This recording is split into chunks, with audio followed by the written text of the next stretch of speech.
Il faut être actif, les gars. Faut arrêter d'attendre que le produit fasse les ventes. C'est le rêve de tous les devs, de rien foutre et de laisser le produit faire le travail. Mais c'est encore une fois une vision différente de ce que tu veux créer.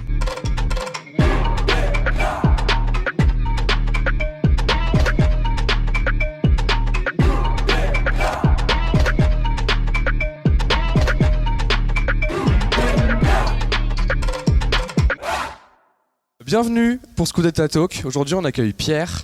Pierre, c'est le CEO de Flat.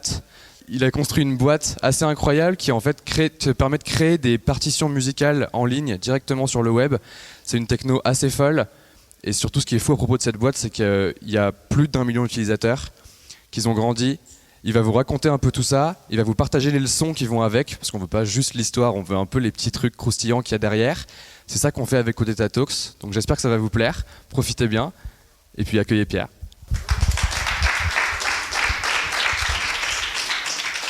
Bonjour tout le monde. Donc oui, je m'appelle Pierre Ranou, j'ai 27 ans. J'ai un parcours et un background d'ingénieur. J'ai fait beaucoup de freelance dans ma jeunesse, dès l'école. C'est pour ça que je me suis orienté très rapidement vers créer ma propre boîte. Et comme l'a dit Valentin, je suis le CEO et le cofondateur de Flat, qui est mon activité plein temps aujourd'hui. Donc Flat, en quelques mots, comme disait Valentin, c'est un outil en ligne qui permet d'écrire des partitions de musique. On l'a voulu collaboratif, super simple à utiliser. Donc je ne sais pas s'il y a des musiciens parmi vous, mais globalement, par rapport à ce qui se faisait sur le marché avant, on est parti à l'opposé, c'est-à-dire abordable en termes de prix, collaboratif, etc. C'est l'analogie de Google Documents par rapport à Microsoft Word, en quelques mots. C'est, comme on l'a dit, web-based, et c'est cette notion de progressive web application qui dit en gros, vous pouvez utiliser ce site web que vous soyez en ligne ou pas.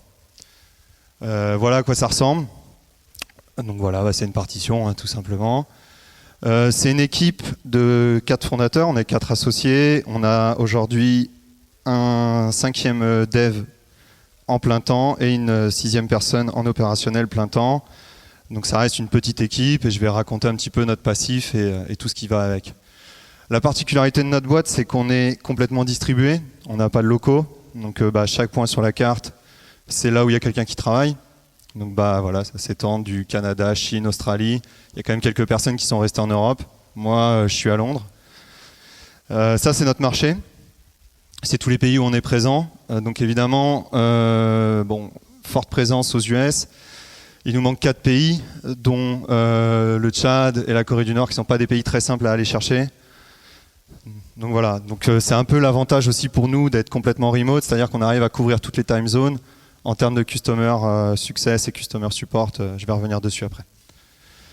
Qu'est-ce qu'on fait aujourd'hui à Flat? On est très concentré sur l'aspect social, on travaille sur de l'iOS, on améliore constamment l'expérience de notre éditeur de partitions de musique.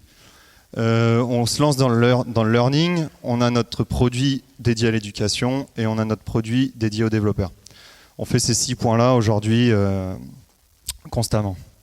En quelques chiffres, là, qu'est-ce que c'est? Donc aujourd'hui, c'est 1 300 000 utilisateurs, c'est 2000 sign-up par jour, c'est 150 000 compositeurs actifs par mois, c'est-à-dire des gens qui créent de la musique, j'entends. C'est pas juste des mecs qui viennent consommer du contenu. On a 1 800 000 personnes qui viennent par mois consommer du contenu et on a un peu plus de 8 millions de pages vues par mois. C'est plus que l'équipe, par exemple, ou le point. On donnait un peu d'échelle. Donc voilà, donc ça a bien grossi, c'est assez sympa, c'est 3 ans de travail acharné comme disait Valentin, et entre-temps il s'est passé plein de choses. Des hauts, des bas, beaucoup de bas, des hauts très sympas aussi. Donc comment on est arrivé à tout ça? Donc on va revenir un petit peu en arrière, et parce que la première leçon qu'on a pris, on l'a pris avant même de décider de lancer ce produit. Donc on vient tous les 4 d'Epitech. À l'Epitech, en fait, à la fin de vos études, vous avez un projet à conduire sur 2 ans, qui est censé conditionner l'obtention de votre titre. Et nous, on s'est dit, on va faire le Google Doc des partitions de musique. Parce qu'à l'époque, c'était trendy de faire un produit qui n'existait pas, et c'était soi-disant la clé de la réussite. C'était très schématique, très pourri comme vision, mais bon, c'est ce qu'on avait en tête à l'époque. Donc on se dit, on va faire le Google Doc des partitions de musique. On ne fait pas grand-chose, voire rien, parce qu'on était des étudiants quand même.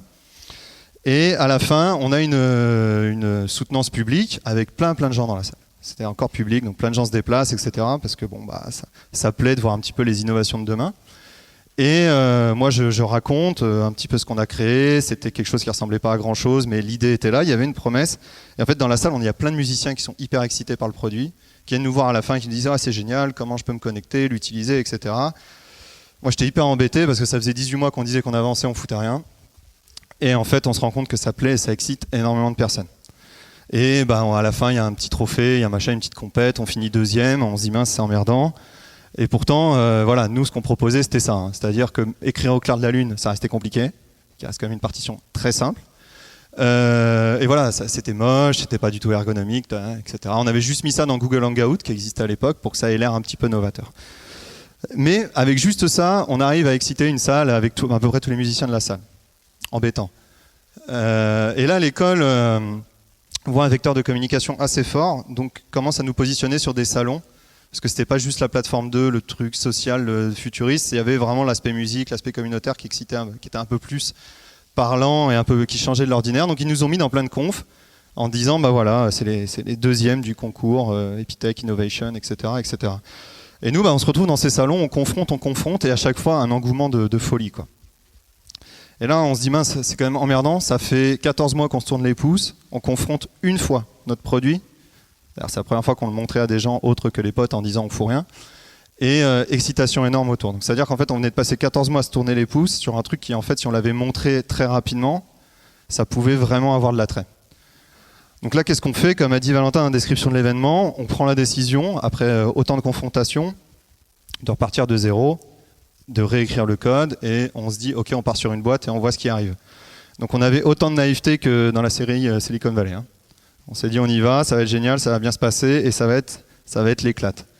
Donc on se remet à coder, etc. On est super motivé, donc on prend une photo de nous et on se dit voilà, ça c'est une team de tueurs, ça va tout casser et on va de l'avant. Donc voilà. Et vraiment la grande leçon de ça, c'est qu'en fait, si on avait confronté, si on l'avait juste mis en avant d'entrée de jeu, on aurait économisé que 18 mois, on aurait pu vraiment vivre un truc pendant 18 mois plutôt que de juste être étudiant. Hein. C'est une belle vie aussi d'être étudiant, de s'amuser, de sortir, de se régaler. Mais si on avait confronté 14 mois plus tôt, on aurait déjà pu avoir du retour utilisateur, on aurait déjà pu commencer à construire quelque chose. Donc n'oubliez, c'est vraiment la première leçon que je donne, n'oubliez jamais de confronter tout de suite. Parce que nous, ce qu'on a fait, à peine on a commencé à réécrire le code, c'est qu'on a mis cette landing en place, qui est, selon tout ce que vous avez dû commencer à apprendre, une landing pourrie. C'est-à-dire qu'on dit aux gens, créez des scores, on ne sait pas de quel type de score on parle, le visu produit est pourri, il y a des clés de musique, on aurait pu mettre une partition, ça aurait été plus parlant. On leur dit quelque chose de simple, qui est riche en features, intuitif, et que vous allez utiliser partout. On ne sait toujours pas de quoi on cause. Vous inquiétez pas, on bosse très dur sur le proto. Hein, voilà. Il n'empêche que juste ça nous a fait nos 500 premiers emails. Avec une landing aussi pourrie. Donc ça insiste encore sur le fait qu'il faut confronter très tôt. Et surtout, bien retenir qu'une landing, ça ne ressemble pas du tout à ça. Donc voilà, donc ça encore une fois, regardez-le vraiment en tête pour aller chercher au début. Vous n'êtes pas obligé de créer du produit, de créer un produit pour commencer à valider ou pas si votre idée est bonne ou pas, ou en tout cas s'il y a un besoin auquel vous allez répondre. Donc voilà, on a cette landing pourrie qui marche bien. On a des mails et tout, et on se dit on reste quand même 4 devs, la team, les 4 que j'ai montré en photo avant. Dans la nature, on est capable du pire comme du meilleur. Il faut qu'on se fasse challenger. Et ça, c'est la deuxième leçon qu'on a prise, c'est-à-dire qu'on est arrivé à The Family, on rencontre Oussama. Donc on trouve des gens qui nous plaisent et qui vont nous cadrer, qui vont nous challenger. Et donc on arrive devant lui, et c'est la deuxième grande leçon qu'on prend. On lui explique tout fier qu'on fait 5 sign-up par jour. En gros, les emails qui tombent. Très très fier. Ah, on lui dit, à la limite, il y aurait une table, on tapait du poing sur la table, on fait 5 sign-up par jour, mec. Lui nous regarde et nous dit, mais vous foutez de ma gueule, c'est pas des chiffres. Ce qui en soi, il avait raison, et il nous demande, les gars, qu'est-ce que vous voulez réellement faire? Et ça, c'est une question aussi, à partir du moment où vous voyez que vous commencez à répondre à un besoin, posez-vous cette question, quelle est la vraie chose que vous voulez faire? Parce que là, d'un coup, en fait, quand il nous a dit, c'est pas des chiffres, revenez me parler quand vous avez des vrais chiffres, il nous a fait prendre conscience qu'on allait devenir un produit B2C. Il nous a fait prendre conscience que du coup, on targetait pas juste 100 mecs ou 200, et qu'en fait 5 mecs par jour, quand globalement on a un produit de consommation, c'est vraiment de la merde. Donc il faut un peu prendre du recul et se rendre compte que 5 personnes par jour sur une planète où on est plus de 7 milliards, on est quand même capable de monter un peu plus haut rapidement. Et donc c'est là où se pose la vraie question, et il nous l'a posée. Quelle est votre vision? Et je pense que c'est hyper important sur cette question d'être hyper honnête avec vous-même. Moi, à l'époque, j'ai juste répondu, on va faire un truc cool. Parce qu'il y a quand même une vision un peu chelou et un peu plate, quoi. Mais comme on a répondu avec honnêteté, je pense qu'il l'a pris comme ça. Il s'est dit, ok, les mecs, ils en veulent, ils savent pas trop où ils vont, mais en tout cas, ils ont la démarche d'affiner cette vision dans le temps. Et ça pose aussi la question de l'ambition, parce que je parle avec beaucoup de gens, et beaucoup de gens me disent il faut qu'on crée une billion, il faut qu'on prenne tout le marché à l'échelle du monde, etc. Il faut reprendre la définition d'ambition, qui est quand même juste l'envie viscérale d'accomplir quelque chose. C'est-à-dire que c'est très subjectif et ça dépend de l'objectif que vous vous fixez. Vous n'êtes pas obligé de vous fixer des objectifs qui ne vous donnent pas envie, ou vous n'êtes pas obligé de vous imposer une histoire que vous n'avez pas envie d'écrire. Ça dépend vraiment de chacun quand vous pensez à votre produit, quand vous pensez à ce que vous voulez créer. C'est à vous de décider ce que vous voulez en faire, ce que vous voulez que ça devienne. Vous n'êtes pas obligé de toujours targeter la grande montagne et de vous dire machin. Plein de gens qui se disent ouais mais ça me fait peur, je me vois pas faire ça. Donc déjà vous y êtes pas, la majorité du temps vous allez mourir. De deux, même si vous y allez, peut-être qu'en fait il y a une étape entre deux où là vous serez juste heureux, vous allez vous arrêter là et après si vous voulez que ça continue de grossir, vous passez la main, etc., etc. Soyez à l'aise avec ça et essayez de répondre avec la plus grande honnêteté à cette question. Donc voilà, donc là je vais vous donner 2-3 trucs que vous pouvez utiliser, sur lesquels vous pouvez capitaliser. Donc ce que je disais juste avant, c'est votre produit s'adresse à qui? Est-ce que c'est un produit B2B? Est-ce que c'est un produit B2C? Ça, c'est des questions sur lesquelles vous allez devoir répondre vous-même avec beaucoup d'honnêteté. Parce que c'est à partir de là que vous allez pouvoir décliner une attitude, une posture et une stratégie pour avancer, aller de l'avant et donc créer cette base de croissance. Donc évidemment, ce qui se passe souvent, c'est que les gens partent dans le B2C parce que c'est hyper excitant de se dire que des millions de gens vont l'utiliser. Ils n'y arrivent pas, ils basculent sur le B2B parce qu'on signe un mec, ça va mieux que quand on signe un mec et qui nous donne que 7 balles par mois, quoi. C'est plus simple à sauver la boîte, quoi. Mais il faut quand même se poser ces questions-là parce que c'est à partir de là que vous êtes capable d'avancer. Donc répondez à cette question. Ensuite, posez-vous la question de est-ce que vous êtes local, est-ce que vous voulez être global ou est-ce que vous allez avoir un besoin d'être local? C'est-à-dire local, est-ce que vous regardez que la France? Est-ce que vous regardez que l'Europe? Est-ce que vous regardez que le monde? Nous, Flat, on a lancé, on ne savait pas du tout où on allait. Mais par la force des choses, on s'est très vite rendu compte que la musique était universelle et que donc on allait globalement être partout dans le monde. Et donc ça impose des choix aussi, ça impose de dire ok, on va peut-être parler un peu en anglais, pas seulement en français. Ça impose aussi de regarder un petit peu ce qui se passe dans tous les pays, essayer d'avoir un nom qui tient la route, qui n'est pas juste français, etc., etc. Et local dans la notion que on peut targeter le monde complet, mais à un moment il faut des gens dans chaque pays, comprendre chaque culture, et on ne peut pas comprendre plus de 180 pays en même temps. Donc posez-vous ces questions-là aussi. L'important c'est pas de le savoir à l'instant T, mais c'est d'avoir une idée de où on se dirige. Et enfin, la vraie question, c'est quel est réellement votre produit? Quel est réellement votre produit? En fait, si vous voulez, c'est la question de se dire qu'est-ce que je suis en train de faire? Donc, je sais pas, pour Flat, on faisait pas juste un éditeur de partition musicale. On faisait un éditeur de partition musicale en ligne, simple d'utilisation, abordable en termes de prix. Et c'est ça votre produit. Si vous lancez une marque de fringues demain, vous vendez pas juste des jeans. De toute façon, les gens ne vous trouveront pas. Et ils disent qu'est-ce que c'est ton jean, la différence par un Levi's ou d'autres marques. Il faut être hyper précis sur ce que vous faites. Il faut être hyper honnête et hyper macro sur ce que vous êtes en train de créer, ce que vous êtes en train de mettre en place. Et cette question-là, il faut vraiment y répondre. Et il faut aussi la confronter à vos premiers utilisateurs. Dans le sens où nous, les premiers utilisateurs qui sont venus sur Flat, ne parlaient pas de Flat comme nous, on pensait on allait devoir en parler. Et ça nous a permis d'améliorer notre discours. Et ça nous a permis de grossir plus vite. Donc toujours être à l'écoute. Que ce soit votre premier client que vous signez ou que ce soit vos premiers utilisateurs qui viennent, parlez-leur.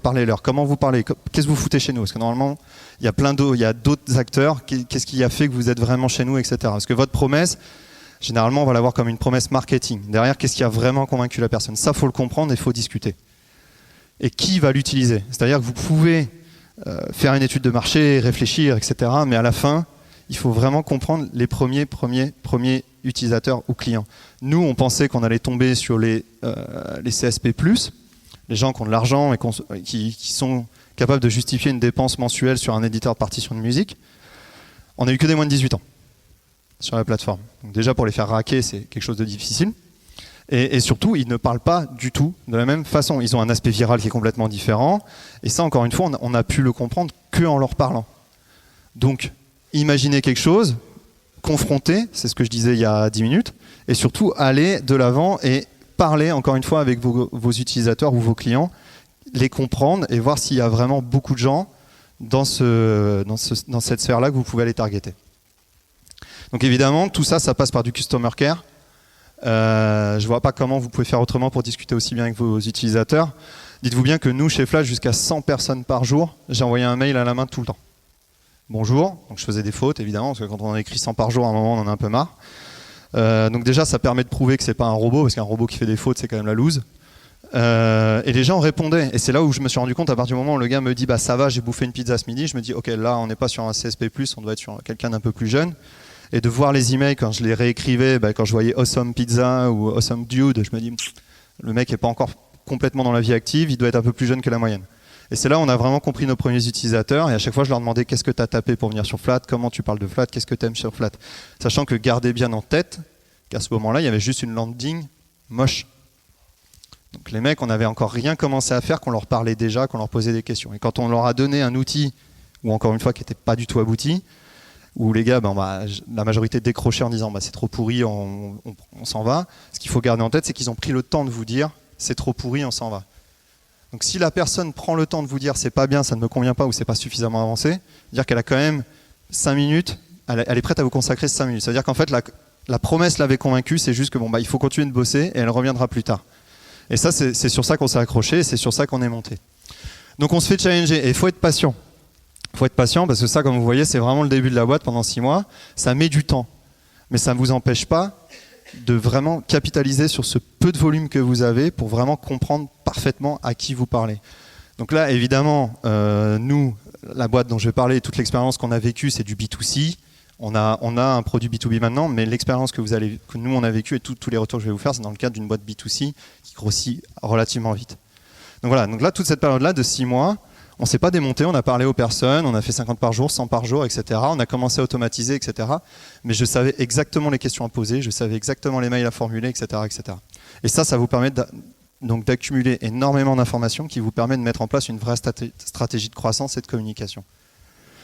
Donc nous, après, évidemment, dans notre cas, 76% du trafic, c'était le SEO, parce qu'on avait le bon discours public sur Google. C'est-à-dire qu'on a commencé, les 20 premiers ils venaient, etc. Et c'est monté très vite, mais parce qu'on savait exactement comment leur parler. Et que du coup, les mecs, quand ils cherchaient, c'était pas une erreur de casting. On n'était pas le lien en fin de page 2 quand ils cherchaient. Ils savaient exactement ce qu'ils voulaient. Et nous, on avait mis une description suffisamment précise pour que, même si on n'avait que 1000 mecs par mois qui tapaient cette recherche-là, à ce moment-là, ces mecs-là, on pouvait leur parler. Il faut être hyper précis et il faut avoir le bon discours. Et petit à petit, au fur et à mesure que le trafic monte, on peut élargir notre champ de communication. Donc c'est important de garder que même si nous ça a marché, c'est un outil, c'est pas une solution. Faites attention aux agences, à tous ces mecs-là qui vous vendent du gouroutisme du SEO, qui vous disent demain ça va grossir plus vite, ça ira bien. Non, il n'y a pas de solution magique, c'est quelque chose qui prend du temps, qui se construit, et vous ne serez jamais que les meilleurs pour parler de votre propre produit, en appliquant tout ce que je viens de dire avant. Voilà, gardez bien ça en tête. Le SEO, c'est vraiment un outil, c'est pas du tout une solution en soi, court terme. Vous la construisez tous les jours, etc. Au pire, vous faites un peu de pub pour valider des idées, mais c'est tout.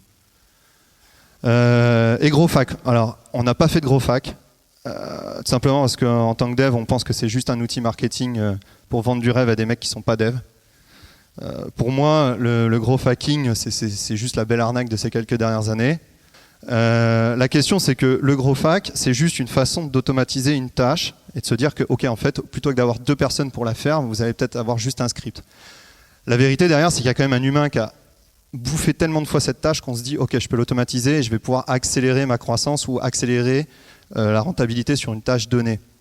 Et nous c'est ce qu'on a fait, on a cherché des opportunités, on est resté très ouvert à n'importe quelle source de croissance. Et au moment où on la comprenait, ou au moment où j'en avais ras-le-bol d'écrire toujours la même chose et que je voyais que ça marchait, là un robot l'a fait. On peut appeler ça du GrowFAQing, mais moi je trouve que c'est juste du bon sens et des mecs intelligents qui se suent au quotidien, quoi. Donc voilà. Donc, en appliquant tout ce que je viens de vous dire et en étant vraiment résilient, normalement, si vous répondez à un vrai besoin, à une vraie nécessité, vous allez être capable de vous créer une base de croissance. En tout cas, nous, c'est comme ça qu'on s'y est pris. Et c'est comme ça qu'on a réussi à monter à 600-700 personnes qui faisaient un sign-up par jour. Sur du B2C, évidemment, encore une fois, je le rappelle. Donc, il ne faut pas se démonter. C'est hyper important de parler et ensuite de regarder devant et de voir comment on peut aller plus vite. À ce moment-là, on est revenu, pour continuer le petit storytelling, à ce moment-là, on est revenu vers Oussama, on s'est dit, bon, bah là, on a des chiffres, c'est cool. Et il nous a dit, ouais, enfin bon, les gars, pour des mecs qui arrivent à monter à 600 par jour, moi, je vais juste commencer à bosser avec vous pour 1000, à partir de 1000 sign-up par jour. Moi, j'étais un peu vénère. Je me dis, le mec a juste rien envie de foutre. Mais bon, donc on est reparti, on a essayé de comprendre qu'est-ce qui faisait qu'en fait, effectivement, encore une fois, sur une planète où on est 7 milliards, on n'est pas capable d'aller plus vite que 600 par jour.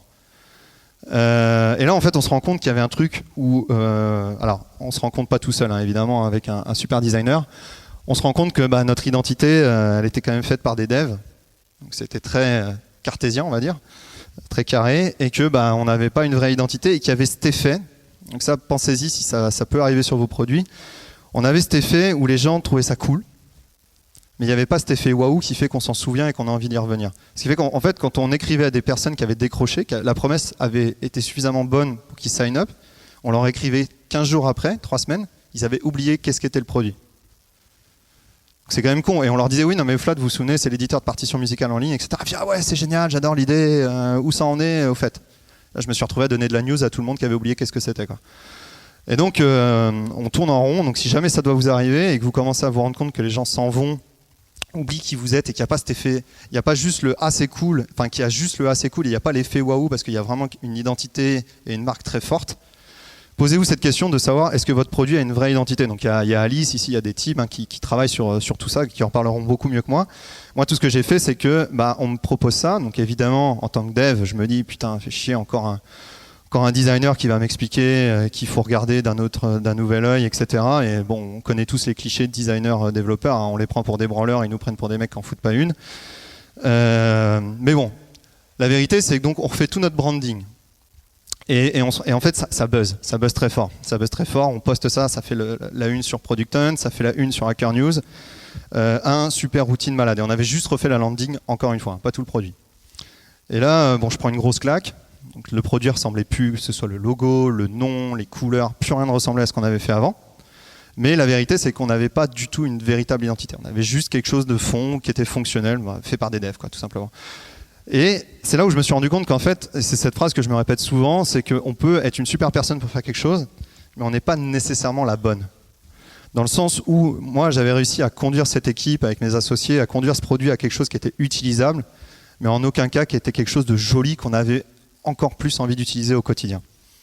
Et donc ça nous a fait passer de 600, 700 à 1000, 1200 et une croissance qui continue de monter. Et donc ça ressemblait à ça, donc ça n'a plus rien à voir avec la landing que je vous ai montré il y a un quart d'heure. Là, on est hyper sharp. Moi, j'apprends qu'en fait, cette police, c'est la police des panneaux d'autoroute, que les gens sont hyper habitués à la lire, ça va mieux retenir. Le logo, 5 lignes comme ça, il faut aller faire l'exercice de demander aux gens de le redessiner 1 heure après, 2 heures après. Donc le premier logo, si vous vous en souvenez, redessinez-le moi, mais même moi, j'y arriverai pas. Là, là, c'est assez simple, quoi. Je veux dire, on devrait s'en sortir tous ensemble. Bref, on prend une grosse claque. On prend une grosse claque et on se rend compte que en fait, avec une vraie identité, c'est quand même vachement mieux. Donc là, qu'est-ce qu'on fait? On se chauffe, on refait le produit et on se rend compte que c'est un véritable succès. C'est un véritable succès. Comme je vous ai dit, la croissance repart de plus belle. On grossit plus vite, on recrute plus vite. Et surtout, dans l'excitation, à force de discuter avec nos users, on avait spoté un deuxième usage qui était l'éducation. Et dans l'excitation, on sort un deuxième produit dédié aux écoles, donc un aspect un peu plus B2B. On se dit ça va être bien, ça va être plus simple que de gagner de l'argent que de vendre à des enfants. Dans le fait d'avoir une énorme identité très forte, qui est, on va pas se mentir, assez proche de Google en termes de code couleur, d'agencement, de design, etc. En 6 mois, on signe Google, Microsoft, on arrive à rentrer dans le lobby des apps certifiées de ouf par un consortium américain, l'IMS. On casse la baraque, donc c'est super, etc. Nous, on est hyper excités, on se dit putain, en plus en tant que dev, on vient de signer Google, hyper excités, on n'en dort plus. Demain, on est riche.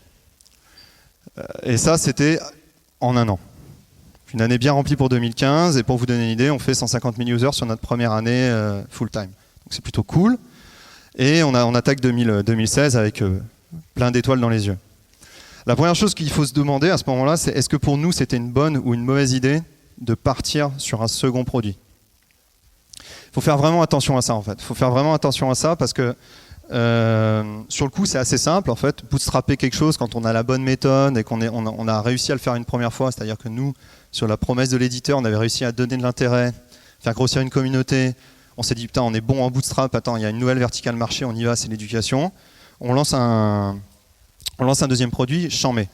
Sauf que le problème, c'est que bon, le bootstrap, c'est comme faire des enfants. L'acte en lui-même, on le comprend. C'est juste que derrière, il faut assumer une fois que ça arrive et que ça grandit. Et ça, on l'avait pas bien compris. Bon, personne n'a d'enfant dans la team encore, donc c'est peut-être pour ça aussi. Mais bon, nous, on se dit, on y va, c'est chaud, on va gagner encore plus de thunes. Très bien. Gardez-le pour vous, faites-vous une idée. Moi, à ce moment-là, je trouvais que c'était une très bonne idée et qu'on allait grossir 2 fois plus vite, se faire 2 fois plus d'argent, etc. Le seul problème, et ça, on s'en est évidemment pas rendu compte à l'époque, on s'en rend compte maintenant, donc ça fait quand même 2 ans, c'est que ce soit Google, Microsoft, même bon, Microsoft pas trop, ils sont pas très forts pour se marketer comme boîte dynamique qui fait envie, mais Google, en tout cas, on a l'impression que c'est une boîte dynamique qui avance vite, qui est innovante, etc. Bah non, c'est du corporate partnership comme n'importe qui d'autre. Et nous, en fait, ça nous a vraiment fait dévier et ça a vraiment imposé à notre produit une direction de développement pour se complaire dans ce partnership-là.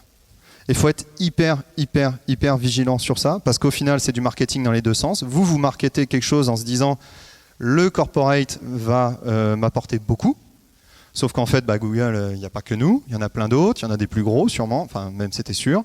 Donc en fait, ça nous a vraiment fait dévier de répondre à un vrai besoin de nos utilisateurs de l'éducation. Et il faut être hyper vigilant à ça, parce que ça peut vraiment nuire, peut-être pas niquer, mais en tout cas vraiment nuire à votre croissance en tant que telle. Parce que vous répondez à un besoin de corporate et vous répondez plus à un besoin de vos users. Pareil pour Microsoft, hein. Sauf que Microsoft, ils s'assument là-dedans, ils vous disent même, si tu veux, on te paye pour développer une feature pour le Microsoft Pen ou je sais pas quelle autre connerie. Et nous, à un moment, on s'était dit, bon là, ça devient chaud quand même, on devient prestataire, quoi. Et à ce moment-là, ce qui était, pour rebondir encore sur est-ce que c'était une bonne ou une mauvaise décision de lancer un deuxième produit, si on nous demandait quelle était la vision de ce qu'on était en train de créer, c'était un peu flou, quoi. C'était un peu flou, c'est-à-dire que c'était flou pour moi, c'était flou pour les équipes, et ça, pareil, ça nuit énormément à votre discours public, à ce que vous racontez à vos users, à ce que les users voient de votre boîte. Et donc, quand ils en parlent, c'est pas clair, et ça donne moins envie à d'autres users, pour capitaliser sur le bouche à oreille en tout cas, de venir utiliser votre produit. C'est-à-dire qu'à ce moment-là, moi on me demandait qu'est-ce que c'était Flat, je disais Flat c'est 2 produits, il y a un produit pour l'éducation, il y a un produit pour les mecs tout seuls, et voilà. Sauf que d'un côté il y avait des partnerships Google, Microsoft, donc tout le monde regardait l'éducation en disant c'est ça le truc de ouf, et moi je disais oui c'est vrai que c'est ouf, super. Mais moi je savais plus trop où on allait, et on savait plus trop où on allait. Donc il faut toujours prendre le temps, en tout cas encore plus si vous prenez le risque de lancer un deuxième produit, de vous demander où est-ce que vous emmenez tout ça. Parce qu'il y a un moment, mine de rien, il va falloir du cash.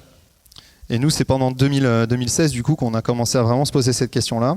Et c'est au moment où vous commencez à avoir besoin de cash qui vous arrive là, le moment de vérité. Je suppose que vous avez déjà vu des vidéos d'Oussama où il décrit ça. Le moment où vous vous rendez compte qu'un customer, c'est différent d'un user. Vous pouvez filer du gratuit à tout le monde. Et généralement, ça plaît. Et les mecs sont assez patients. Et ils viennent utiliser, ils utilisent et ils s'éclatent. Et nous, au moment où on leur a dit, bon, les gars, ça devient payant, c'était chaud. C'était très, très chaud parce qu'en fait, personne n'a voulu payer. Ils ont dit, non, attendez, c'était gratuit, pourquoi je paierais demain? Puis de toute façon, il y a d'autres outils gratuits sur le marché. Il y a plein d'excuses et d'un coup, ton produit, ça devient de la merde. Parce que, attendez, si je paye, moi, je veux que ce soit parfait là.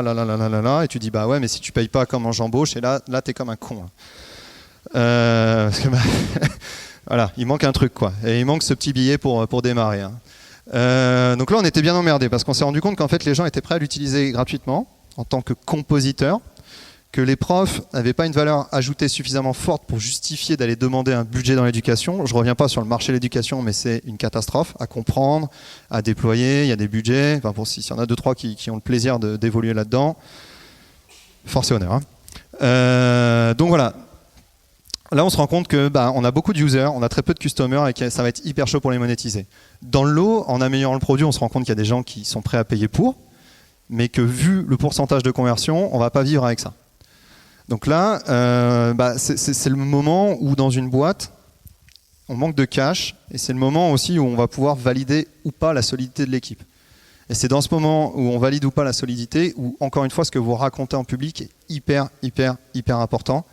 Parce que si vous avez un discours un peu dépressif dans vos blogs, dans vos machins, bah, le mec il se dit oula, c'est chaud. Vous vous rendez pas compte parce que vous avez la tête dans le guidon et vous déprimez au quotidien, vous êtes dopé au Lexomil. Mais le mec qui lit vos articles, il se dit oula, c'est moins entraînant, c'est moins fédérateur, j'ai moins envie d'utiliser ce produit-là. Donc ça, c'est la première chose. Et la deuxième chose, on se rend compte qu'en fait, on est en train de lancer dans 10 000 pays et qu'à un moment, il va peut-être falloir se concentrer sur un seul pour juste comprendre un pays, ses besoins et comment on peut attaquer ce marché-là et le monétiser fort. Parce que la croissance pour la croissance, c'est cool, mais à un moment, comme je dis, il faut de l'argent pour pérenniser cette croissance-là. Et à un moment, il faut voir où est-ce qu'on peut gagner le plus facilement de l'argent, facilement avec des guillemets, on est d'accord, pour assurer, encore une fois, que la boîte soit rentable et qu'on puisse continuer d'aller de l'avant. On n'a jamais levé, hein, donc c'était des questions du quotidien. Donc on se dit, bon, bah les US, a priori, c'est un marché qui marche bien. Google est très implanté, ils ont gagné le marché de l'éducation. Vendre aux écoles, ça a l'air d'être un truc qui est assez facile. À l'air, hein, à l'époque, c'est ce qu'on se disait. On va se concentrer sur les US. Et là, on s'est concentré sur les US, on a commencé à mettre en place une stratégie, on a commencé à essayer de comprendre parfaitement ce marché-là. Et une fois qu'on avait compris ce marché-là sur le bout des doigts, on s'est dit, ok, ça se décline vachement bien sur tous les pays anglo-saxons, avec quelques variations quand même. Et on a décliné sur les pays anglo-saxons, donc l'Australie, l'Afrique du Sud ressemble beaucoup aussi, Nouvelle-Zélande, l'Angleterre, et on s'est rendu compte que tous les pays nordiques avaient aussi un modèle assez similaire.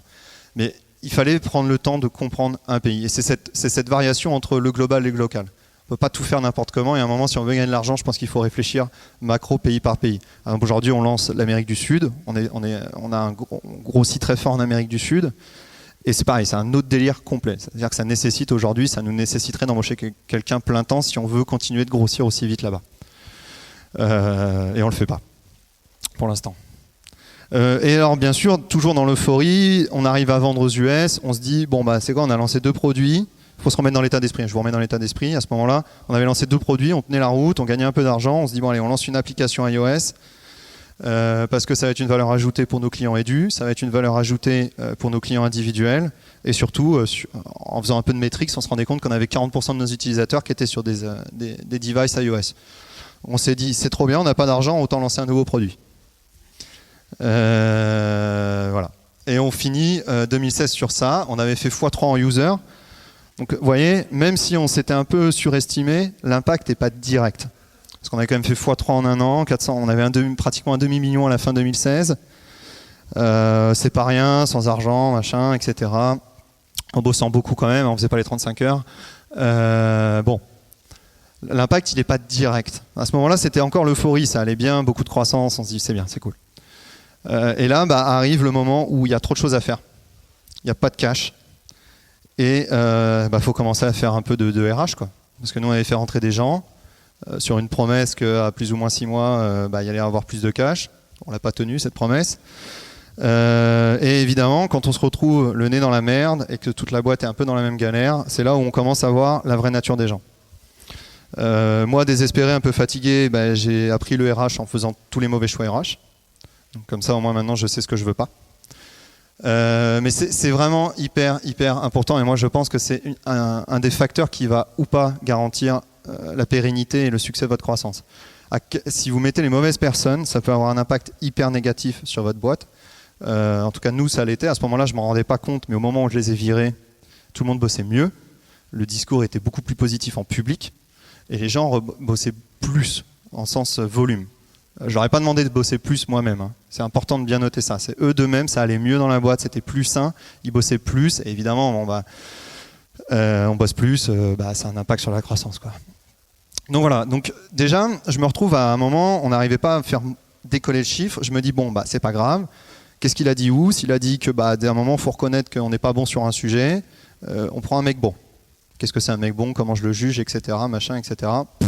Zéro idée, je prends un premier sales, ça se passe mal, le mec pivote et part en marketing. On se rend compte qu'en marketing, ok, c'est sympa ce qu'il va construire, mais c'est pas ce qu'on a besoin maintenant, de toute façon on peut pas le payer.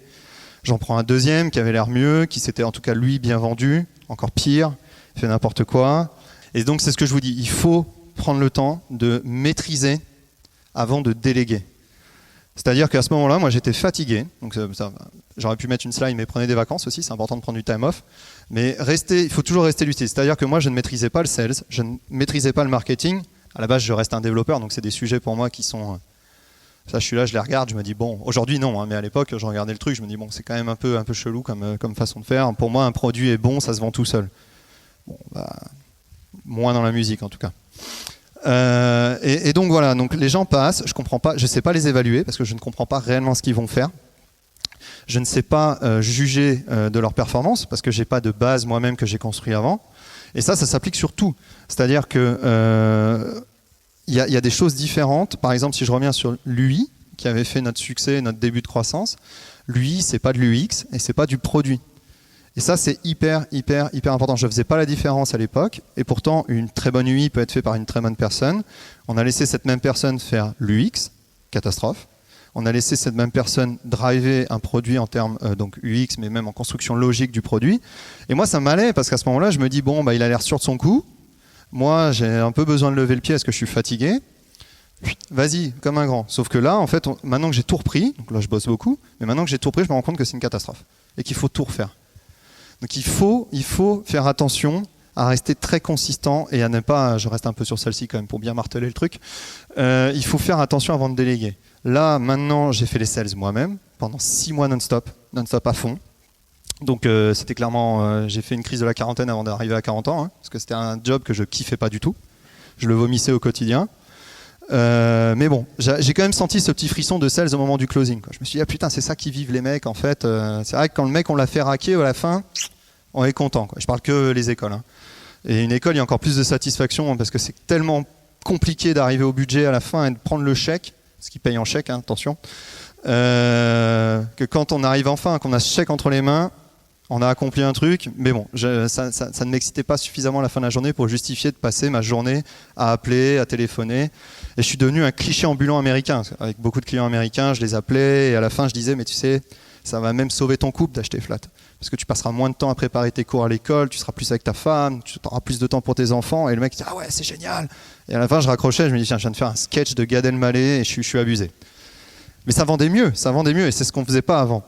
Bref, là, ce qu'on s'est rendu compte, et ce que je me suis rendu compte, c'est qu'en fait, déjà, un bon sales, c'est un mec qui va pas se justifier, oui, mais le machin, le process, le truc, le marketing, ce qu'on veut, non.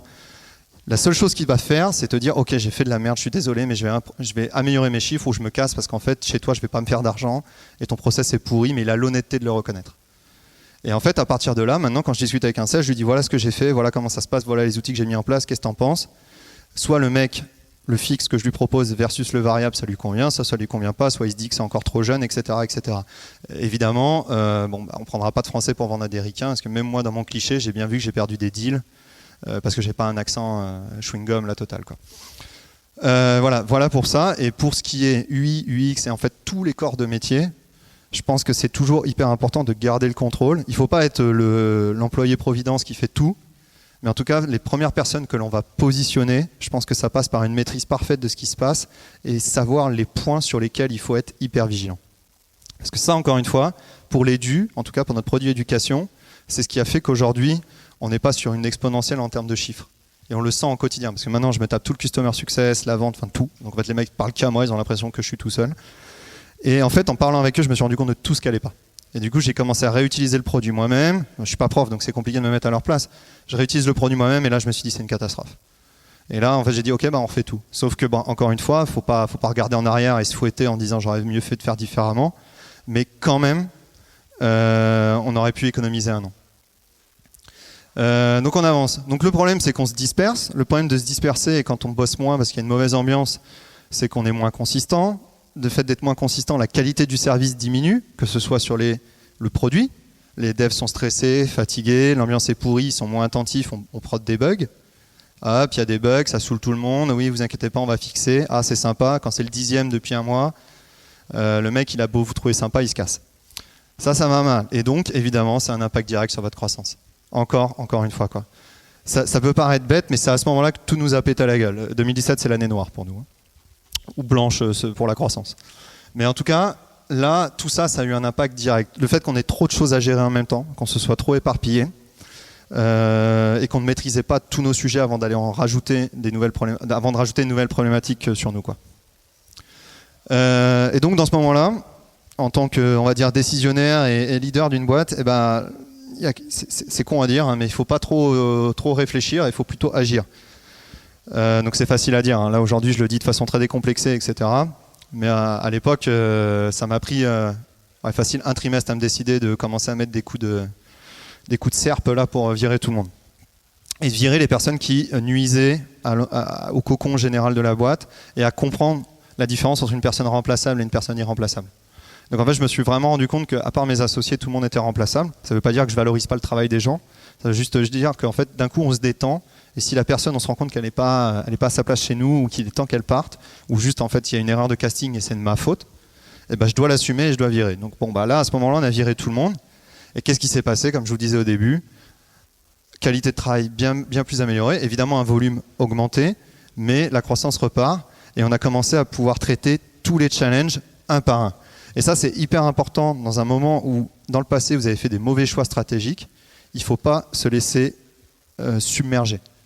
Submerger, j'entends, c'est qu'on peut prendre tous les problèmes de face. Et évidemment, ça fait un peu peur et on finit par se dire comment je vais régler tout ça, j'abandonne, c'est chaud. Non, il faut les prendre un par un, il faut les prioriser, il faut garder la tête froide. Et ça, c'est hyper important. Il n'y a pas longtemps, j'ai un pote qui m'a appelé et qui me dit j'arrête tout, je plaque, j'en ai marre, rien ne va. Et je lui dis bah machin. Et en fait, il commence à m'expliquer sa situation. Et en fait, bon, ça a pris 1 heure quand même. Mais au bout d'un moment, je me rends compte au téléphone que la situation n'est pas si dramatique que ça. Qu'il a toujours un salaire, c'est juste que la boîte va mal. Et qu'il a attendu le dernier moment pour en parler. Hyper important, toujours en parler. Il m'a vraiment appelé au moment où ça avait l'air insurmontable. Et donc là, il a fallu le calmer et il a fallu lui dire ok, traite les problèmes un par un. Qu'est-ce qu'on fait? On commence par payer l'URSSAF, on commence par payer les employés. Bon, a priori, c'est quand même mieux de payer les employés en premier, etc., etc., etc. Et on a avancé étape par étape. Et en 1 mois, ça allait beaucoup mieux. Lui, la boîte, ça prend plus de temps, mais lui allait beaucoup mieux. Il regérait bien sa boîte. Et le chiffre, en 1 mois, reprend 10% de croissance. Et là, sur le mois en cours, on est déjà à 15-17% de croissance. Donc, juste d'avoir une attitude et d'avoir l'esprit, en tout cas de prendre les choses une par une, vous permet de traiter les problèmes de façon qualitative et donc d'aller de l'avant, de les regarder, de les appréhender avec la bonne posture. Et en tout cas, nous, pour notre cas, on a vu une vraie différence entre l'avant septembre 2017, où j'avais encore beaucoup trop de mauvaises personnes dans la boîte, et l'après, où je me suis dit, ok, je reprends tout en main, tant pis, fini la vie sociale pendant 1 an, mais c'est le seul moyen. Et là, en fait, on a vu une vraie différence. Et on arrive fin 2017 et on prend des vraies décisions stratégiques et on recommence à faire des choses bien. Et je suis redevenu métrique-centrique. Ça peut paraître bête de dire ça comme ça, mais il y a un moment où on a une espèce d'euphorie de croissance. On se dit, bon, de toute façon, on répond à un problème, c'est bien, c'est bien, c'est bien. On veut grossir plus vite, mais enfin, en tout cas pour nous, et pour plein d'autres boîtes, où quand je commence à redire, les gars, vous en êtes tous sur les métriques, où les gars perdent un peu de visu là-dessus. Parce qu'en fait, ils sont concentrés au quotidien juste à gérer la prod et ils perdent un peu le focus de quels sont les vrais indicateurs chiffrés de santé de ma boîte. Donc nous, d'autant plus, on avait 3 produits, donc, couillon qu'on est, un seul c'était pas suffisant, il fallait qu'on ait 3 sources de problèmes. J'avais perdu complètement ça en fait. Et j'avais complètement perdu cette culture de la Matrix pour chaque personne qui était en charge d'un produit. C'est-à-dire qu'aujourd'hui, chez Flat, le mec qui bosse, l'employé qui bosse sur iOS et qui fait du super boulot, s'il regarde la vidéo, il sera content que je le dise. Il parle avec moi que par les chiffres. Et quand il vient me parler, c'est soit que j'ai pas été clair sur la vision, donc je me fouette tout seul et je dis putain, fais chier. Soit les chiffres sont pas bons, il comprend pas et il a besoin d'aide. Et il faut toujours prêcher ça, parce que c'est le seul moyen d'avoir des trucs tangibles qui tiennent la route. L'OP qu'on a fait rentrer, qui a fait du sales avec moi cet été, je m'en foutais de savoir si le mec qui lui avait répondu, il avait l'air emballé, pas emballé, etc. À la fin de la semaine, on regardait les chiffres. Et à la fin de la semaine, je lui disais ok. T'as parlé comment? C'était quoi les mails que t'as envoyés? T'as dit quoi au téléphone? Et boum. Et en fait, d'un coup, on se rend compte que la vie est beaucoup plus simple comme ça aussi, quoi. On n'est pas en train de se mouiller le doigt, de chercher un peu de vent et de savoir si la direction était bonne ou pas. Il faut toujours chercher les métriques. Les métriques, c'est hyper important. Et quand on vous pose la question, alors on est où votre boîte? Si vous êtes en mode oui, mais alors tu vois, là c'est comme ça, mais en fait, je vais rebencher. Non. Dites-vous là, à tout moment là, attention. Pensez-y, je suis en train de décrocher quelque chose de capital à suivre. Et de se refocus sur les métriques en fait, et de se refocus sur les opportunités business, et de se refocus sur des choses qui sont très factuelles, ça nous a aussi permis à ce moment-là de redéfinir de façon très claire notre vision. À ce moment-là, fin 2017, après la pire année en tant que dirigeant que j'ai pu vivre jusqu'à maintenant, je ne suis pas vieux, hein, donc j'en aurais peut-être des pires, mais pour l'instant, c'était vraiment la pire. Là, à ce moment-là, on n'a jamais eu une aussi belle clarté de vision sur ce qu'on était en train de faire. On s'est rendu compte que ce qu'on faisait, on avait fait un produit tech qui affichait des partitions dans le web, et qu'à partir de là, ces produits tech, on allait l'emmener et le scaler, le dupliquer sur toutes les verticales marché qui touchent de près ou de loin à la partition de musique. Donc vous allez me dire, t'es un peu con parce que tu viens de nous dire que faire plusieurs produits en même temps, c'est compliqué. Ouais, mais en fait, on a compris là-dedans qu'à partir du moment où on met les bonnes personnes avec une vision très claire sur un sujet très précis, elles exécutent très bien. À iOS, aujourd'hui, je ne fais rien et je ne fais que juste, par procuration, apprendre au travers de l'employé qui bosse dessus. L'éducation, j'ai décroché, alors je fais le produit. Ça ne veut pas dire que je comprends parfaitement le marché, je le comprends en tant que sales, je sais à peu près où il va, mais aujourd'hui, j'ai compris ce qu'il fallait faire en termes de process pour la croissance et je peux positionner quelqu'un parfaitement, la vision est claire, il sait ce qu'il a à faire et je sais comment lui parler, je sais comment l'objectiver, etc., etc., etc. Revenir aux métriques permet de redéfinir une belle vision et permet de donner vraiment une direction aux gens qui travaillent pour vous, avec vous, etc. Et donc, du coup, moi, ça me permet de me recentrer sur le produit B2C et de dire ok, c'est ça le long tail, c'est ça où je veux aller et c'est ça que je veux transformer en produit de consommation et aller chercher les fameuses 8 millions de pages vues sur le dernier mois en tout cas. Et donc à ce moment-là, on s'est reposé la question de est-ce que c'était une bonne ou une mauvaise idée. Et cette question-là, je ne vais pas vous mentir, je dois me la poser une fois par semaine en ce moment. Parce que quand je discute avec chaque employé, je me dis le mec est en train de gérer un produit à lui tout seul, lui il est en train de gérer un produit à lui tout seul, je ne sais pas. En tout cas, la seule chose que je peux vous dire aujourd'hui, c'est que je ne sais pas si c'est intelligent ou pas de scaler avec ou pas les moyens déjà à l'avance, enfin de scaler, de dupliquer, de faire d'autres produits qui peuvent devenir des business à part entière. Une chose est sûre, c'est qu'en faisant ça, nous, on s'est ouvert plein de discussions avec plein d'acteurs différents qui nous ont permis de vraiment comprendre l'industrie dans laquelle on était, qui est l'industrie de la partition, tout ce qui touche de près ou de loin à la partition, et donc de comprendre à quel point elle est malade et à quel point on peut faire un changement dessus. Et à partir du moment où on a compris ça, eh ben on savait que c'était vraiment ça qu'on voulait faire et qu'on allait aller toujours plus de l'avant. Et ça nous a pris quand même 2 ans et demi. Quoi. Ça pour dire, c'est que fin 2017, comme vous pouvez voir, de s'être emmêlé les pieds dans le tapis, de s'être pris les pieds dans le tapis et tout ça, eh ben on a un réel impact sur la croissance. On fait même pas x2 en un an. Donc encore une fois, il y a des choses qui sont, comme je vous le donnais au début, vous pouvez utiliser, appliquer. Moi je pense qu'en fait, à partir du moment où on a un discours qui est assez fédérateur, une promesse qui est bien, la croissance, on va, en tout cas en B2C, hein, B2B je connais moins, si, je vois avec les écoles, la promesse est belle, mais après pour les clauses c'est plus compliqué, ça prend un peu plus de temps. Mais en tout cas, si la promesse est là, si le marketing est, parce que bon, j'ai pas prétention de faire du bon marketing, on va réussir à générer de la croissance. Et on le voit, hein, de toute façon, il y a plein de startups qui se lancent, la fleur au fusil, qui lèvent 1 million et qui crèvent au bout de 2 ans et demi. Donc c'est sympa de créer de la croissance, c'est sympa d'avoir des thunes, mais pour moi, la vraie clé du succès, c'est de pérenniser tout ça et de voir comment on peut l'appliquer dans le temps. Sauf si vous voyez une opportunité, vous vous dites ok, j'en ai pour 1 an, je fais raquer sa race à tout le monde, je prends ma thune et je m'en vais. Bon, la pérenniser, vous en foutez. Juste appliquer le début, à fond les ballons, 1 an, et hop, on part avec les sous. Toujours est-il que voilà, 2017 pour nous, c'est vraiment une année où on a morflé et ça s'est vraiment senti sur la croissance. Donc essayez vraiment de retenir tous ces aspects-là, ces problématiques qu'on a vues et de les anticiper, en tout cas de voir des facteurs qui sont similaires à ce que j'ai décrit pour que vous puissiez les spotter en avance et peut-être pas comme moi attendre un trimestre, voire 4 mois avant de le comprendre, de digérer le problème et de le traiter. Et là, à partir de là, en fait, à partir de début 2018, en remettant tout à plat et en se remettant vraiment très focus metrics, on s'est dit, en fait, on est revenu sur l'utilisateur en premier, donc on a compris la fameuse histoire du partnership corporate là, qui nous avait mis dedans. Sur l'individuel, on s'était rendu compte qu'on s'était égaré à cause de iOS, etc. Mais que juste en redéfinissant bien clairement, en fait, il fallait qu'on se ressente à la fin sur l'utilisateur. Et ça peut paraître con d'avoir passé le million en s'étant un peu dispersé et en ayant perdu le focus de l'utilisateur. Mais c'est à ce moment-là qu'on s'est vraiment rendu compte qu'en fait, si on revenait focus en premier sur l'user, sur son usage, et que notre seule obsession, ça doit être de répondre aux problématiques de ce mec-là, et que ça allait réaméliorer notre croissance. Et ça s'est vu tout de suite, dès début 2018. Et c'est pour ça qu'on passe en un semestre, 6 mois, on passe de 2 millions à 8 millions de pages vues par mois. Et enfin, dernière chose, donc là maintenant évidemment ça va mieux, On a survécu, on est sorti du trou noir, des abysses, des problèmes, etc. Il y a 3 mots-clés. 3 mots-clés, c'est la dernière grande leçon que j'ai prise avec des sales américains cette fois-ci. Il y a 3 mots-clés dans la vie d'une boîte, il y a le cash, il y a le product et les users. On peut remplacer user par customer, selon B2C, B2B encore une fois. Et il faut faire attention à comment ces 3-là interagissent ensemble. Et nous, ça a été notre gros défaut jusqu'à que je corrige le tir, c'est-à-dire il y a 6 mois. Le product va attirer des users. Mais le product ne doit pas tirer la quantité de revenus que vous faites. C'est vous qui devez provoquer vos revenus en vendant à vos utilisateurs ou clients, et ces revenus vont tirer la qualité de votre produit qui lui-même va avoir un impact évidemment sur votre produit. Le risque de privilégier le produit pour faire monter les revenus, c'est quoi? C'est de vous retrouver dans la même situation que nous, où vous commencez à avoir un produit qui a fait une plateforme, donc pour nous qui fait beaucoup de trafic, et vous commencez à devoir gérer des problèmes qui vous dépassent.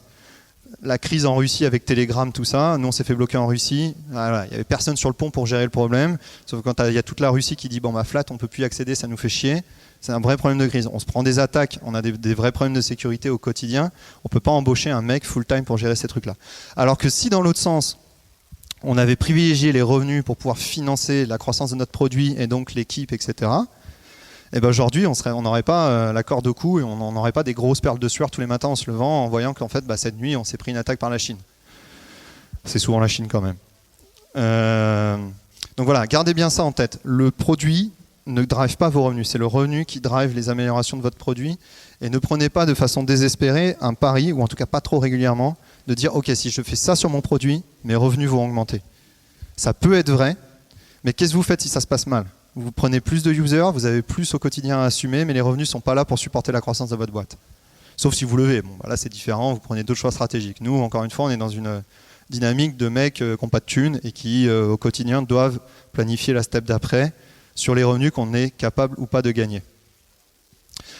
Donc voilà, gardez bien ça en tête. C'est tout pour moi, c'est tout ce que j'ai pu apprendre sur ces 3 dernières années. Merci beaucoup, puis pour les questions, c'est avec plaisir.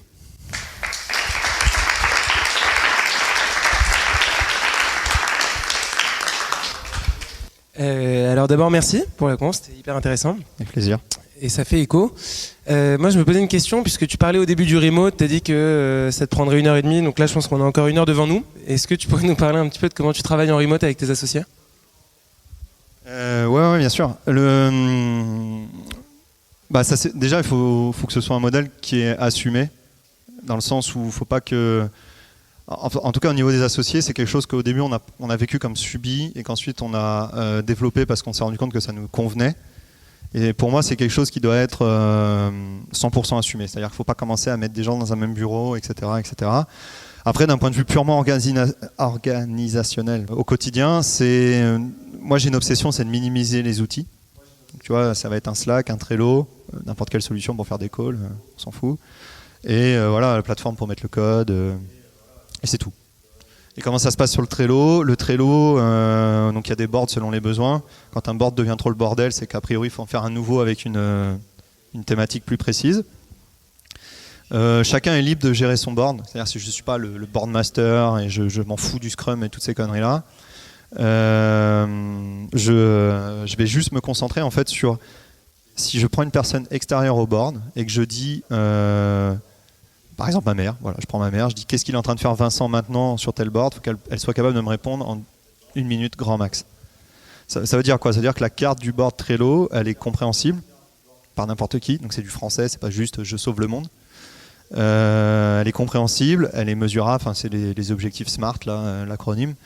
Et à partir de là, ça va permettre en fait à moi de savoir qui fait quoi sans aller les embêter sur Slack. Parce que le grand problème de Slack en remote, c'est que c'est très chronophage. Et on peut passer 1 heure à discuter en chat, version MSN quand on était gamin, quoi.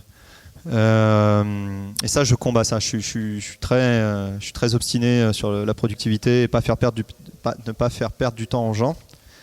Et quand je fais perdre du temps aux gens, c'est de leur faute. Si je vais les voir pour leur poser qu'est-ce que tu fais, c'est-à-dire qu'en fait ils ne savent pas communiquer avec moi, il n'y a pas une remontée d'informations suffisamment pertinente qui fait que je dois l'embêter, quoi. Parce qu'évidemment, en tout cas pour un dev, même pour d'autres personnes, mais encore plus pour un dev, en tout cas comme j'en suis un, je le comprends, Quand on commence à coder, quelqu'un vient nous parler, on perd le fil, on doit répondre, et se remettre dedans, ça prend du temps, etc. etc. Donc voilà. C'est pas plus compliqué que ça. Après le reste, j'ai pas défini un fuseau horaire master, je sais pas quoi, comme font certaines boîtes, ou bah tant pis pour toi, si t'es en Chine et que moi je suis en France, bah tu travailleras la nuit ou des trucs comme ça, quoi. Non, ça je fais pas ça. Chacun se lève quand il veut, et ce qui est vachement bien en fait pour moi en termes de gestion, c'est que quand le mec bosse, que les cartes en fait sont tellement simples à comprendre, c'est hyper simple à savoir s'il y a 0 carte qui ont bougé dans la semaine. Ça veut dire que le mec, soit il y a un problème, soit il en fout pas une, soit il est pas bien, il faut que je l'appelle pour savoir pourquoi c'est bloqué, et il communique pas. Mais du coup, j'ai pas besoin de faire un point quotidien, etc. Avec chaque personne de la boîte, quoi. T'as commencé à y répondre, mais je me demandais comment tu gères aujourd'hui. Tu as 1 million d'utilisateurs, vous êtes 5, vous devez avoir une tonne de questions. De ce que je comprends, tu as certains SAV qui sont délocalisés avec tes revendeurs, c'est ça ? Non, on délocalise rien. C'est juste que ce qu'on fait, en fait, c'est que déjà, dès qu'un mec nous pose une question, on a un board Trello Help. Et bah, si on doit répondre à la question manuellement, on crée une carte et on écrit un article dans l'aide. L'aide, c'est vachement bien, c'est hyper intéressant parce qu'en fait, quand on arrive sur des tailles de boîte comme la nôtre, je sais pas pourquoi, hein, dans la tête des gens ça se passe comme ça, mais quand on a une certaine taille critique, les gens vont googler. C'est-à-dire qu'ils vont plus essayer de chercher sur le produit, mais je sais pas, ils n'arrivent pas à faire un truc sur Flat, ils vont faire how to dans Google. Et donc en fait, nous, on rédige des articles dans notre aide qui sont hyper exposés, hyper bien référencés, et ça loupe. Du coup, les gens vont chercher dans Google, reviennent chez nous et trouvent l'article, et trouvent le contenu, etc. etc. quoi. Je sais pas pourquoi ils font ça. Hein. C'est-à-dire qu'on a mis une barre de recherche, tout bien, nickel, mais tout le trafic de l'aide vient depuis Google. Sur des trucs spécifiques, hein, en plus. Hein, et les seuls trucs dans l'aide vraiment que les mecs cherchent, c'est quand ils n'arrivent pas à trouver depuis Google, ils reviennent sur l'aide et ils utilisent notre propre barre de recherche. Voilà. Donc déjà ça éponge beaucoup. Après, on a changé de positionnement. C'est-à-dire qu'à l'époque, je disais à tout le monde bonjour, je suis là, ça me fait plaisir, appelez-moi. T'as mangé une pizza, j'adore. Maintenant, ce qui se passe, c'est que les mecs, en fait, déjà, on leur dit plus écrivez-nous. On leur dit si vous avez un problème, écrivez-nous s'il vous plaît, pas avant. Le chat, il est plus on 24/7. C'est quand je suis vraiment là, dispo, je réponds en chat. On priorise payant, pas payant. Bah, voilà, à un moment, tu vois, faut faire de la maille aussi, il faut vivre. Hein. Et dernière chose, on passe tout sur du mail. Je sais pas si vous avez lu, vous avez suivi un peu tout le Customer Care par Capitaine Train. En fait, en lisant ce bouquin, je me suis rendu compte qu'on était capable de délivrer quelque chose de hyper rapide, hyper quali en restant sur du mail. Et qu'en fait, il y avait peut-être eu un effet un peu de mode et d'engouement pour le chat, mais qu'au final, c'est quand même hyper chronophage et ça demande quand même un investissement énorme. Parce qu'à partir du moment où il y a une bulle, en tout cas pour nos users qui sont très jeunes, c'est la soirée mécène, quoi. Les mecs ils se débarquent, salut, ça va, machin, ouais, dis donc, je me posais une question. Des fois, je réponds, il y a un gamin, il vient, il me dit, je me suis fait larguer, qu'est-ce que je dois faire ? Je fais, oula, non, je peux pas tout gérer non plus, là. Est-ce qu'on peut rester ? Et c'est hyper frustrant, en fait, parce que tu as beaucoup de travail. Et là, tu te dis, bon, ok, comment ce gars-là, je lui fais comprendre que, sans l'insulter, parce qu'attention, hein, enfin, l'insulter évidemment que non, mais sans le repousser trop violemment, je dirais. Parce que déjà, c'est des gamins, ils sont un peu. Tu te dis, bon, il est capable de faire une connerie, parce qu'il n'a pas l'air bien du tout. Et de deux, ils ont un effet viral qui est hyper puissant. C'est-à-dire que si tu es sur une communauté jeune et que tu la déçois, mais ils peuvent te saigner. Nous, le switch public payant, pas payant, quand on a été un peu trop restrictif au début, on m'a demandé vous raquez vos mères et on arrête les conneries. Ils nous ont lapidé sur les stores, sur tout. Là où il y avait un commentaire à mettre, c'est de la merde, n'y allez pas, machin. Je fais oh. Et ça, mais une vague. J'ai halluciné. Et donc du coup, on est revenu en arrière et contre-vague. Ah non, en fait, c'est mieux. J'adore. Ils ont écouté. Impressionnant. Je m'en remettrai jamais de cet épisode-là. Mais alors du coup, au départ, tu es un peu parti en disant en les écoutant, j'ai pu passer de 10 000 à 100 000. Ouais. Maintenant, tu es à 1 million. Pour passer à 10 millions, est-ce que tu ne dois pas continuer à écouter ces clients ? Si, bien sûr, mais on écoute de façon quali. C'est-à-dire qu'encore une fois, la pizza, la nana qui est partie, on arrête. Alors, comment tu tries, tu fais ce tri ? Déjà le mail. Déjà de revenir au mail, on est impressionné l'effet filtrant que ça a. Vraiment, hein, c'est-à-dire que du coup, le mec se dit je vais leur envoyer un mail, je sais pas pourquoi, il y a un espèce de petit truc sacralisé autour de ça, qui fait que le mec va réfléchir 2 fois, il va faire sûrement une recherche avant. En tout cas, c'est ce qu'on voit dans le parcours utilisateur. Et après, des fois, il y a de la merde quand même, mais c'est pas grave. Et au pire des cas, ce qui va se passer un jour, c'est que si je vois que ça nous tire trop vers le bas, on dira si vous voulez du support de qualité, payez. Voilà, tu vois, très bien. Mais dans le lot, on a quand même une masse critique de gens qui payent aujourd'hui, qui peuvent complètement le justifier, qu'on discute avec eux. Parce que le produit est loin d'être parfait. Aujourd'hui, on est focus revenu, on est focus sur comment on est rentable et performant. Donc en fait, évidemment, je m'arrête. Il y a des aspects du support qu'on fait moins. Mais ce que je veux dire, c'est que j'ai pas besoin de parler avec tout le monde. J'ai juste mon échantillon et ces gens-là sont hyper représentatifs du besoin global avant que je retourne sur de l'hyper niche. Et donc tu vois, ça passe par tous les mecs qui ont payé, que j'ai fait du personnel development avec eux. Quand j'ai vu tout le temps les mêmes questions de profs qui revenaient, outre vous êtes français, je me suis dit, attends, c'est pas possible, il manque un truc sur ce produit en fait, tu vois. Et là, en fait, je me rends compte, ouais, en fait, là, on est passé à côté de ça, on est passé à côté de ça, et là, tu poses la question, mais qui c'est qui a fait ça? Là, tu te rends compte que c'est ton mauvais recrutement, tu fais, oh la vache, putain, on en est où? Etc., etc. Et en fait, il faut pas non plus des milliers de gens. Il faut juste être confronté suffisamment au quotidien et comprendre suffisamment l'industrie et tes users. Il y a mon passif aussi. Je pense que tu mets quelqu'un à ma place, il n'a pas mon passif, donc il n'a pas cette capacité à comprendre aussi vite sur un échantillon restreint, tu vois. Il y a peut-être ça aussi, il y a l'expérience évidemment. Mais à partir de là, après nous on comprend, on voit la direction et après on confronte, on fait une bêta. Et la bêta c'est là où on prend le plus de temps. Là, tu vois, typiquement on a une bêta, un nouveau produit qui va sortir, c'est vraiment notre gros pari de 2018, la fameuse parfaite expérience là. On va sortir de la bêta, on a envoyé 4000 mails, on a bouffé 2000 réponses. Dans la boîte mail ça fait mal. Hier j'ai passé ma journée à faire ok super merci machin, ok ça va pas, et les mecs te sabrent, ils sont hyper quali, tu sais. Power user, hyper investi, eux ils sont quali. Et tu sais que si tu leur fais plaisir, tu vas avoir un impact sur la croissance parce que tu vas répondre à des problématiques que des gens ne te disent pas. Mon ratio, c'est pour une personne qui se plaint d'un truc, il y en a au moins 9 qui ont été déçus et qui sont partis ou qui ne l'ont pas dit. Tu vois. Moi je réfléchis comme ça. J'avais une question donc, qui était par rapport à la première landing, quand vous avez mis en ligne la toute première landing, tu parlais des 500 premiers mails. Comment est-ce que vous avez fait pour justement promouvoir cette page? Est-ce que c'était que des amis? Est-ce que c'était des gens que vous ne connaissiez pas, de cercles un petit peu plus éloignés? Non. Alors déjà, par du principe qu'en tant que dev, tu as très peur de confronter ton produit tant qu'il n'est pas parfait. Donc autant te dire, on n'a pas du tout parlé à nos amis, on a mis la landing et on s'est dit on va voir ce qui se passe. Je pense que la vérité, c'est qu'on a eu un peu de chance, qu'on répondait... le fait qu'on répondait parce que nous on est musiciens, on n'est pas parti là-dedans parce qu'on s'est dit ça va être sympa. Tu vois, ça répondait quand même fondamentalement à un besoin. Après il y a eu une concordance de trucs qui ont fait que, tu vois, typiquement il y a toute une génération qui n'a pas connu nos concurrents, qui est née sous Google, qui Google lequel de ses besoins. Ça nous a aidé aussi. On a mis le truc en ligne, tu vois, avec une description toute pourrie. Et encore une fois, faut remettre les choses dans son contexte. 500 mails, c'est pourri. Et Oussama avait fondamentalement raison de me dire 5 mecs par jour, c'est de la merde.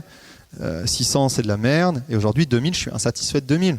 Tu vois, parce que mine de rien, on n'est pas en train de targeter juste la France ou juste un pays.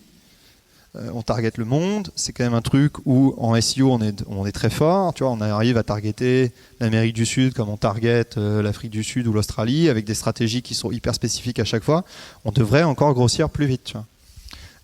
Donc on n'a pas fait grand chose de fou, tu vois. On a fait une page Facebook parce que tout le monde fait une page Facebook, on a fait une page Insta et je pense que le premier post il est arrivé 6 mois plus tard, tu vois. On a juste booké, réservé comme tu veux et voilà. On a confronté, tu vois, et je pense que c'est juste la traduction de cette espèce d'attrait qu'on a eu dans cette salle le jour de notre soutenance, quoi. Les mecs sont arrivés. Et on s'est rendu compte qu'en fait, juste dans une soutenance Epitech, c'est pas non plus la soutenance des EIP, c'est pas le truc, c'est pas le D-Day, quoi. Hein, tu vois, il y a un mec qui s'est perdu, il est rentré, il a eu la lumière, quoi. Mais on a réussi dans cette salle quand même à intéresser plus que nos jurys. Il y avait des mecs du NUMA à l'époque qui étaient là, qui sont venus nous voir direct. Vous voulez pas venir au NUMA, c'est génial. Et donc, j'étais là, c'est quoi ce truc-là? D'où il sort? Moi, j'étais pas du tout de Paris, donc je comprenais rien de tout ça. Et j'étais pas du tout dans cet environnement start-up, entrepreneur, etc. Donc tu vois, c'est juste que je pense que cette première confrontation a fait qu'on confirmait sans le savoir qu'on répondait réellement à un vrai besoin des musiciens. Et après en comprenant, tu vois, c'est hyper logique. Tu vois les mecs qui composent, qui ont des librairies de partitions, ils ont une haine viscérale pour tout l'existant sur le marché, Ultimate Guitar, des trucs comme ça. Mais ils en partent pas. Même maintenant qu'il y a Flat, ils disent non, je peux pas encore parce que c'est pas parfait, etc. Tu vois, il y a une vraie animosité vis-à-vis de tous les mecs qui ont existé. Les mecs s'en sont satisfaits et ont fait de la maille dessus. Et il n'y avait jamais personne qui avait répondu de façon suffisamment qualitative à leurs problèmes, quoi. Mais après, comme tu dis, il y a juste une landing, mais des fois une promesse est suffisamment forte pour attirer les gens, quoi. Pas attirer l'argent a priori, tu vois, mais au moins les gens, quoi. Est-ce que tu peux revenir sur le cache product user? Ouais, bien sûr. 2 minutes. Ok. En gros, si tu veux, ce qui se passe, c'est que si tu prends Flat, comment il était avant, chaque augmentation de la MRR, de n'importe quelle métrique propre au cache, était conditionnée par l'amélioration du produit lui-même. Si tu veux, c'était pas une attitude marketing, c'était pas une attitude de vente active. On était passif sur la vente. Et parce qu'on a ajouté une feature premium, par exemple, on va rester sur le B2C parce que c'est là où c'est le plus parlant, évidemment, on convertissait des nouvelles personnes. Mais le fait de rajouter cette feature-là va attirer X milliers de personnes gratuites et t'en convertir une ou deux centaines, tu vois, on va dire. Grossièrement, je fais pas les maths pour savoir si ça tient la route ce que je dis. Mais t'as l'idée. Le problème de ça, c'est quoi? C'est que si tu es dans cette logique-là, tu vas toujours convertir une quantité de personnes assez restreinte au final et attirer beaucoup de personnes. Et c'est ton produit qui conditionne l'augmentation de tes revenus. Et donc, tu auras toujours besoin d'investir énormément de temps et énormément d'énergie sur le produit pour avoir un peu d'argent pour aller peut-être à un moment te dire bon allez, j'embauche un dev en plus ou un product guy en plus, etc., etc. Le piège de ça, en fait, c'est que tu t'épuises et tu arrives dans une situation comme la nôtre où tu as trop de trucs au quotidien à gérer. Tu as ta prod à gérer. La prod, en fait, quand tu es en début de startup, c'est le dimanche, tu vois, tu fais ça pour te détendre. Le dev, tu lui dis bon là, il faudrait voir les serveurs, machin, c'est bizarre, on a eu 2-3 périodes un peu chaudes cette semaine. Tu fais ça le dimanche. Nous, aujourd'hui, la gestion de la prod, ça peut justifier un job full-time, tu vois. Sauf que le problème, c'est que le peu de cash qui était conditionné par l'amélioration du produit qu'on gagne en plus, il part tout de suite sur le produit. Parce qu'on n'a pas d'autre choix que de le réinjecter tout de suite sur le produit pour aller essayer d'avoir plus de gens qui travaillent dessus, un investissement, etc. Tu vois. Et donc en fait, tu restes passif et tu te fatigues. Et à un moment, tu as trop de sources de fatigue versus le nombre de personnes qui peuvent y répondre. Tu vois. Dans le B2B, c'est la même chose. Si tu veux, quand je suis allé parler avec tous ces sales américains, moi j'ai ouvert toutes nos KPI. J'ai dit voilà les gars, ils nous adorent, on les adore, etc. Je leur dis voilà les KPI de Flat, je comprends pas, je devrais vendre beaucoup plus. Et les mecs avaient les boules parce que par exemple en inbound, avec 0 personne active sur le sujet, j'avais un inbound aussi fort que le leur. Et les mecs me regardent et me disent mais tu ne vends pas. Je fais ah non je vends pas, regarde le mec vend pas. Et je lui dis ouais mais tu vois il leur manque ça. Il me dit oui il leur manque peut-être ça. Sauf que le gars il prend un de mes flyers, il connaît Flat, c'est juste que les quatre petits icônes que je vous ai mis au début, collaboratif, web-based et tout ça. Il attrape les gens, il leur dit c'est de la balle, machin, devant moi. Le mec pitch le truc, bam, le mec part avec le flyer et coup de bol en plus, j'ai réussi à le traquer, le mec a payé. Et là il m'a dit il faut être actif les gars, faut arrêter d'attendre que le produit fasse les ventes. C'est le rêve de tous les devs, de rien foutre et de laisser le produit faire le travail. Mais c'est encore une fois une vision différente de ce que tu veux créer. Il me dit vous avez une ambition de créer un truc global qui est hyper agressif sur plein de verticales marché. Assumez-le, mais soyez actif. Tu peux pas avoir comme il m'a dit, tu peux pas avoir cette inbound là et faire aussi peu de ventes. C'est pas possible.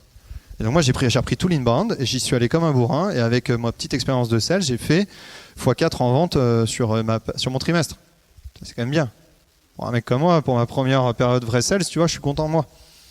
Et donc à partir de là, on a eu du cash qui est rentré. Ce cash, on l'a gardé de côté. Et ce cash, on l'injecte sur le produit Edu en lui-même. Et d'un coup, tu te détends. Tu te dis, ok, bon là, Edu, en fait, on va vraiment avoir besoin de quelqu'un. Et on peut embaucher quelqu'un. Sans stresser, sans se dire, putain, c'est chaud, va falloir faire une négo de ouf, va falloir essayer de le convaincre, de le manipuler un petit peu sur les actions, que le mec accepte de prendre un peu plus d'actions et un fixe râler pas crête. Non, là, tu as du cash, tu es allé le gagner de façon active, et donc ce cash-là nourrit une nouvelle personne qui nourrit ton produit parce que tu as été actif sur le... Et ça, c'est hyper important, parce que, en gros, si tu as 2 niveaux comme ça, à gauche, c'est ton cash, et là, c'est ton produit, là, c'est ton cash. Si tu fais ça en cash, ton produit peut faire ça. Si tu fais ça en produit, ton cash fera quasiment que dalle, tu vois. Et c'est hyper important de toujours avoir le cash qui drive le développement du produit et pas l'inverse. Et après, comme il l'a dit, et tous ces head of sales, ces pointures là, à l'américaine avec qui je discutais, ils me disaient franchement, tu as le produit le plus simple à vendre du marché. Parce que nous, l'effort de vente, il est énorme. Il me dit, regarde, il m'a fallu 2 minutes pour refiler ton flyers. Il m'a dit, viens sur mon stand, regarde. Il dit, moi, je vends les 3/4 des trucs, ça n'existe pas. Je vends une promesse et après, je te jure, je les balance au SAV et je ferme les yeux parce que c'est plus mon problème, j'ai fait mes chiffres. Et non, mais tu vois, mais pourtant, ils gagnent des millions là où moi, j'en gagne pas beaucoup, quoi. Et ils sont droits dans leur botte. Et encore une fois, avec ce qu'ils sont capables de faire à ce moment-là, la boîte avance beaucoup plus vite que la mienne. Et tu vois, il faut toujours garder cette priorité-là. Va chercher ton cash et sois driven par le cash qui va nourrir ta boîte, ta team, etc., etc., etc. Parce que de cette façon-là, c'est hyper sain, tu es hyper à l'aise et c'est ça qui... Et d'une part, personne n'est stressé. Il y a un problème, ok, il faut embaucher quelqu'un, ok, bon... Il y a l'argent, il y a un, ok. C'est juste que c'est contre-intuitif de se dire, enfin en tout cas pour moi à l'époque, c'était contre-intuitif de se dire, en tant que dev, etc., avec tous les a priori que je pouvais avoir, de partir en tant que sales et de vendre un truc qui me paraissait pas parfait. Alors qu'en fait, dans les standards du marché, je suis déjà à des années-lumière devant tout le monde. Et juste la différence, c'est que j'étais pas actif sur le sujet, quoi. Et donc ouais, ça fait rire. Hein. Je te dis, vends ton produit, tu vendras plus. Tu dis, il se fout de ma gueule, quoi. C'est comme dire le feu, ça brûle. Hein. C'est pareil. Hein. Mais pourtant, il y a une différence entre le comprendre et le faire. Merci beaucoup, j'espère que ça vous sera utile et bonne journée.